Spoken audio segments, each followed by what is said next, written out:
So, gosh, the mental health side of it is just so important, especially to me. I have my own experience with mental health. So I had extreme prenatal and postnatal anxiety that manifested in OCD, obsessive compulsive disorder.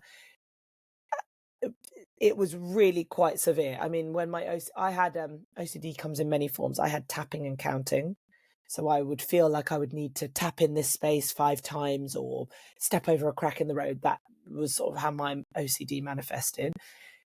At my worst, it was taking me 4 hours every night to get to bed. It was just really extreme. And exercise was a huge part of my recovery. I mean, we hear all the time about how exercise can help our endorphins, or, even something like breathing. When we take a deep inhale, when we allow our diaphragm to descend, our diaphragm, as it drops down, it massages the top of our intestines, and that stimulates the production of a hormone called serotonin. And serotonin is released in the brain, but the production is stimulated in the gut. So as our diaphragm descends with each inhale and exhale, it massages the top of our intestines and it stimulates serotonin, which helps to improve our mood. So even just deep breathing, really brilliant for helping us lower anxiety, lowering stress levels. Exercise, again, serotonin, endorphins, brilliant. But then on another level, it can also help us. For me, like when you are anxious or stressed or overwhelmed, the rate of the thoughts that are going through your head, for me anyway, it was constant narrative. And again, I think parenting, motherhood can sometimes be like that. You're thinking of all the things you've got to do. You become programmed to have to think of so many things. I've got 4 children and I'm always thinking where they need to be. What have they got to do? Have I packed that bag? Have they got their lunchbox? What are they having for breakfast? Constant. And then I'm thinking of work and it's constant narrative, and it gets stressful. It's so busy. And when I had my high anxiety, initially I did hypnotherapy, and hypnotherapy just allowed me to slow that speed of thoughts enough that I was able to actually process them rather than feel overwhelmed by them. And exercise gives me the same thing. If my children are sick, it is one of my big triggers. And then I'm like, oh my gosh, do they need Cabell? Do they need the inhaler? Do they need blah, blah, blah, blah? I've got to take them to the doctor. Do I need to go to A&E? Blah, blah, blah, blah, blah, blah. If I can just go for a walk or a jog, or within 20 minutes, I'm able just to process, thinking more rationally, thinking more clearly. And so exercise can really help us in that respect. So yeah, the connection between the body and mind is absolutely massive on a hormonal level, on an instinct level. There's so much. So yes, absolutely, the connection is strong. And to be honest, I think exercise and movement saved me from my own negative mental health experience. Your example there of, even if you went for a walk and you were just able to process things a bit, it's as though you kind of pause that spiraling of all the thoughts because you're distracted by exercise. You're thinking, okay, I'm looking outside at the nature around me and I'm at my walk, or I'm going for a run and I'm focusing on my breathing, or I'm, cycling and I'm, trying not to hit a car, and all of these things. And it's just that distraction that actually allows your thoughts to catch up with your present moment and you to process it. It's quite funny how our brains are so complex yet often so simple. If you give it your brain 10 minutes of driving somewhere with no music on or no podcast on or anything, suddenly you've processed so much and you can kind of catch up with yourself. And then suddenly you might have a creative idea because you actually have the capacity to, because you're not filled with what did they mean when they said in that meeting, and then what did this mean, and what am I going to have for dinner, and then what am I going to do, where should I go on holiday, I just can't decide, oh, I need to book this and I've forgotten to do that.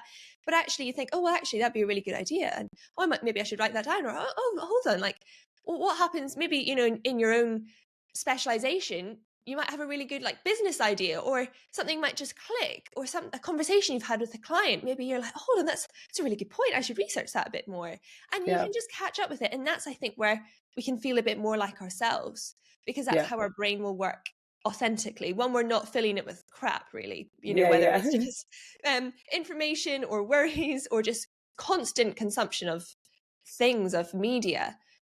I think that it actually shows us who we can be. And maybe, really, I'm kind of going out on a limb here, but maybe it can feel, when you are a mum, because there's so much going on, and especially maybe if it's new to you or you have a few children, then there's so much information, there's so much stuff that we don't really have the capacity to think with our own thoughts and maybe how our brain would authentically be, which is that disconnection of who you kind of viewed yourself as being. Yeah, well, and as a mum, I often found people would tell me, trust your instincts.